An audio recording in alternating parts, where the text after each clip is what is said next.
Assalamualaikum warahmatullah. Magandang araw po sa ating lahat at welcome back mga katali sa ating vlog. Medyo natagalan bago nasundan yung ating nakaraang videos. Di balit gagawa tayo ng videos sa araw na ito. At ang gagawin po nating video sa araw na ito ay yung tinatawag na dome. So makikita nyo po sa inyong screen kung ano po yung dome. So yan po yung tinatawag na dome. Marami pong design yan. Bahala na po kayong mamili kung ano ang gusto nyong design sa mga yan. Yan. Lapad po niyan ay 3 meters by 3 meters. Yan. Tapos ang magiging height po niyan ay 12 feet. Yan. So sana po ay meron tayong matutunan sa ating gagawin. Magkaroon tayo ng idea kung paano ito simulan. Kaya tara, gawin na natin yan. Mag-uumpisa tayo sa layout. Itong kanyang circle, ililipat natin yan dito. Yan. Para hindi tayo mahirapan. Sa pag-circle, kailangan nating gumamit ng tali para yun ang ating masisilbing guide, no? Para mas ma-perfect circle natin yun. So tara.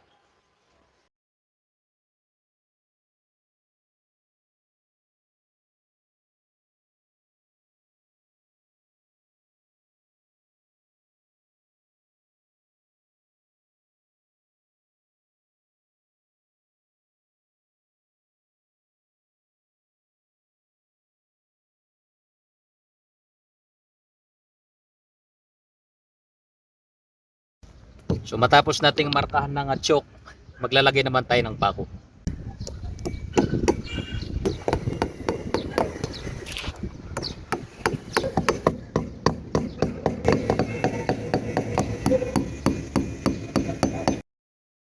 Okay. So ang sunod po natin na gagawin ay magtatabas po tayo, no, ng tubular dahil tubular po ang ating gagamitin.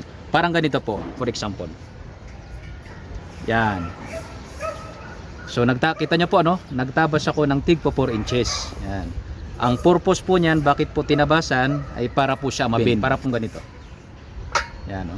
'Di ba? Kita nyo po. So magtatabas na po tayo ng tubular.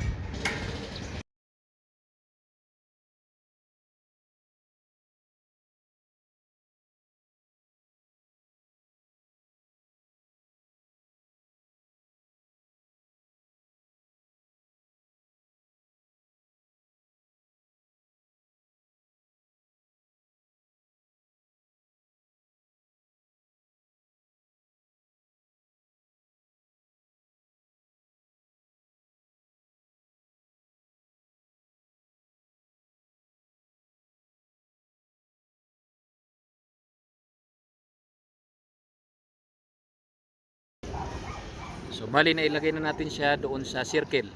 Tingnan nyo. So ang susunod na natin ay ang pag-welding.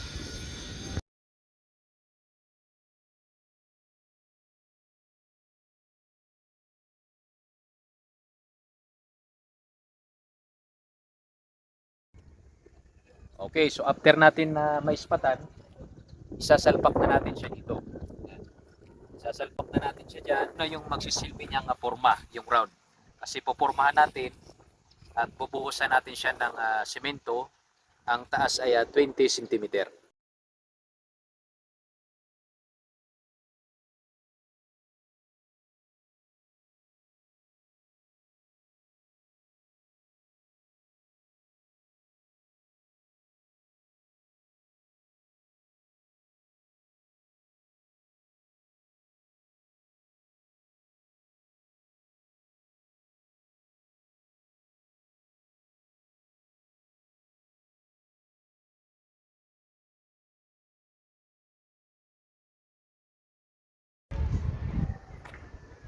Okay.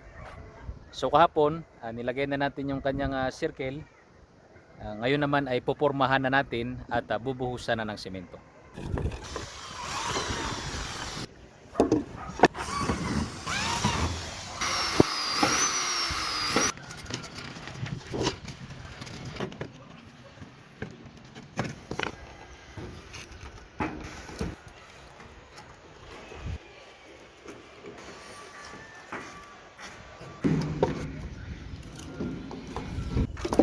Ano mo to? Push.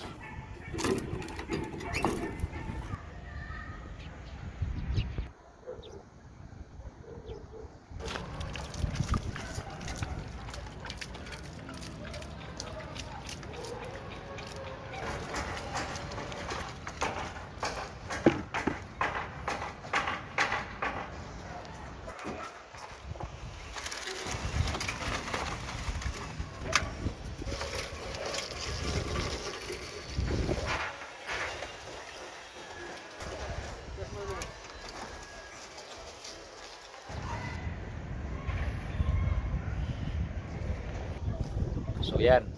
After natin mabuhusan kahapon, natanggalin na natin yung forma at ituloy na natin ang ating fabrication.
So yun, kahapon nalagay na natin yung ating poste at nilagay na rin natin yung kanyang circle.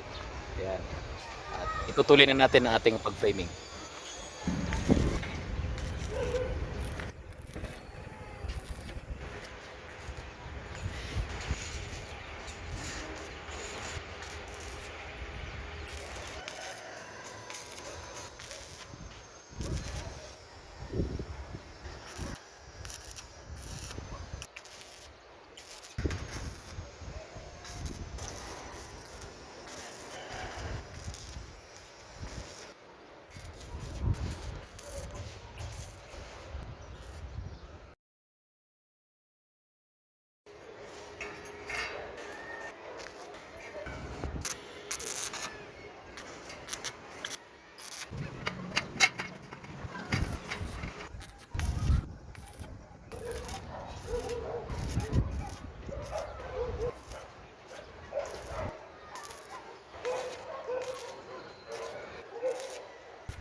So ngayon naman ay gagawin na natin ng ulo ng ating dome. Ang magagamit natin para dyan ay maliit na circle, malaking circle, at syempre yung ating magiging design ng ating dome.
Ayun, so yan na po ang kanyang dome, yung ating design, at ayun naman ang kanyang katawan. So after natin ma-fabrication lahat o ma-full wheel, ipapatong na natin siya diyan sa kanyang katawan.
So ayun, at natapos na natin ang ating fabrication ng ating dome. Ayan. So nakabit na natin yung kanyang mga bintana, syempre pati na rin yung kanyang crescent wall. So dito ko po muna wawakasan ng ating videos, pero abangan po ninyo ang pag-cover ng ating dome sa ating susunod na mga videos. Sa mga hindi pa po naka-subscribe dyan, huwag nyo nang kalimutan, paki-like at i-subscribe nyo na ang Knowledge World para updated kayo sa ganito pang klaseng mga videos. Marami pong salamat at assalamualaikum.